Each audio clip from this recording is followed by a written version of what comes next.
नमस्कार। स्वत्व के डिजिटल प्लेटफॉर्म पर आपका स्वागत है। आजकल भारत की राजनीति में जातीय गणना और आरक्षण बहुत छाया हुआ है। इन दोनों मुद्दों के सहारे राजनीति करके सत्ता पर काबिज होने का प्रयास चारों ओर चल रहे हैं। मैं बात कर रहा हूं फिलहाल कांग्रेस के शीर्ष नेता राहुल गांधी की। वे बार बार यह कह रहे हैं कि हम जातीय गणना अवश्य कराएंगे और उससे मिले आंकड़ों के आधार पर जिस जाति की जितनी संख्या होगी उतना आरक्षण उन्हें देंगे। वह कहते हैं कि सर्वोच्च अदालत मतलब सर्वोच्च न्यायालय ने जो 50% के आरक्षण की अधिकतम सीमा तय कर रखी है उसे सत्ता में आने के बाद समाप्त कर देंगे।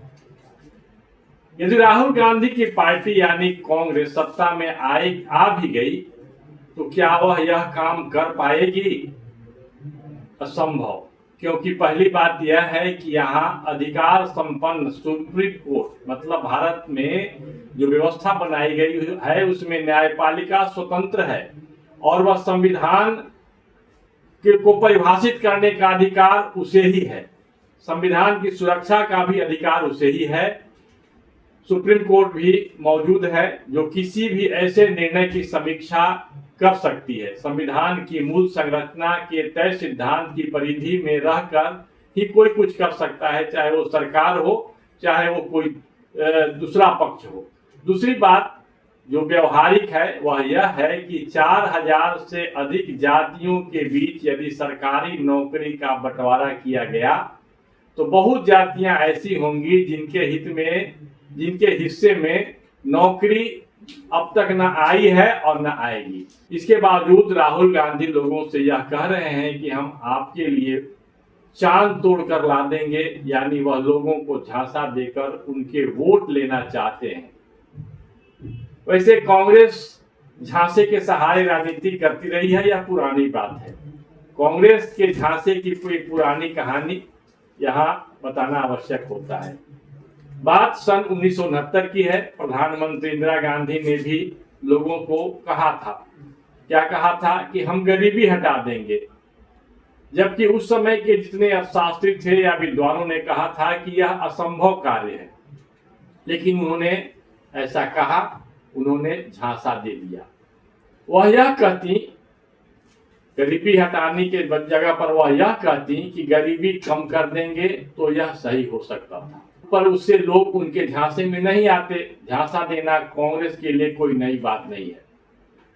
अब हम बात करते हैं कांग्रेस की सरकार जब शुरू हुई थी उस समय आजादी के तत्काल बाद प्रधानमंत्री जवाहरलाल नेहरू ने कहा था कालाबाजारियों को निकट के लैंड पोस्ट पर फांसी दे देनी चाहिए।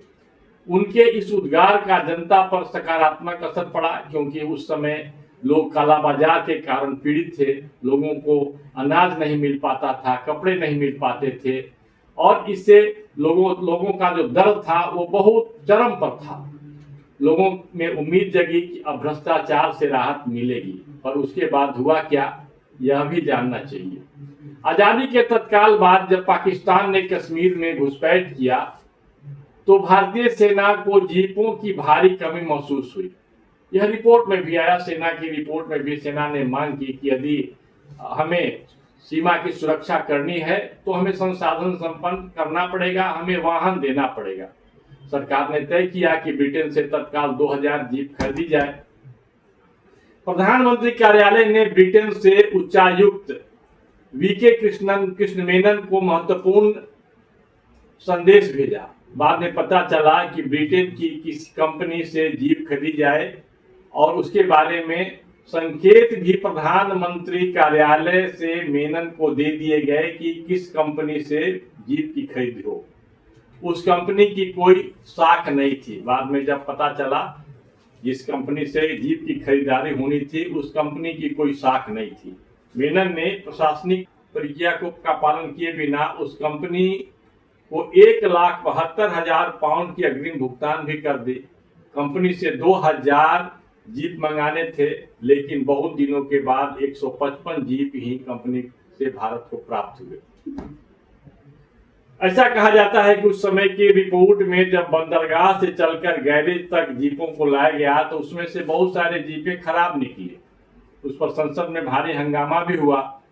यह बात भी सामने आई कि पैसे के भुगतान में गड़बड़ी हुई है। जब इस बात की जानकारी हुई तब सरकार ने अनंत सैनम अयंगार की अध्यक्षता में एक जांच कमेटी बना दी। कमेटी में अपनी रिपोर्ट में कहा कि जीप खरीद की प्रक्रिया गलत थी, इसकी न्यायिक जांच होनी चाहिए।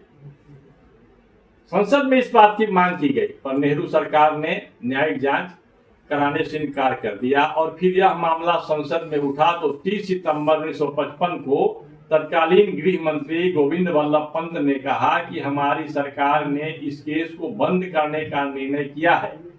यदि इस निर्णय से प्रतिपक्ष संतुष्ट नहीं है तो वह आम चुनाव में इस मुद्दे को ले जाए जनता की अदालत में, और जो जनता करेगी वो सबको मान्य होगा। आम चुनाव में लोग गए लेकिन कांग्रेस की सरकार वापस आ गई। कांग्रेस का उस समय नेटवर्क था, बड़ी पार्टी थी, और इस प्रकार से भ्रष्टाचार का यह मुद्दा वहीं दब गया। यह बताना उचित है क्योंकि अभी राहुल गांधी जातीय आधार पर बांट करके, ये जातीय उन्माद फैला करके और वोट की राजनीति जो होने की जो परंपरा चली है, जो जिस प्रकार के ट्रेंड चले हैं उस पर निकल पड़े हैं, और इसका परिणाम यह होगा कि भारत में फिर से गृह युद्ध की स्थिति बने। आज बस इतना ही, फिर मिलेंगे ऐसे ही मुद्दों के साथ। नमस्कार।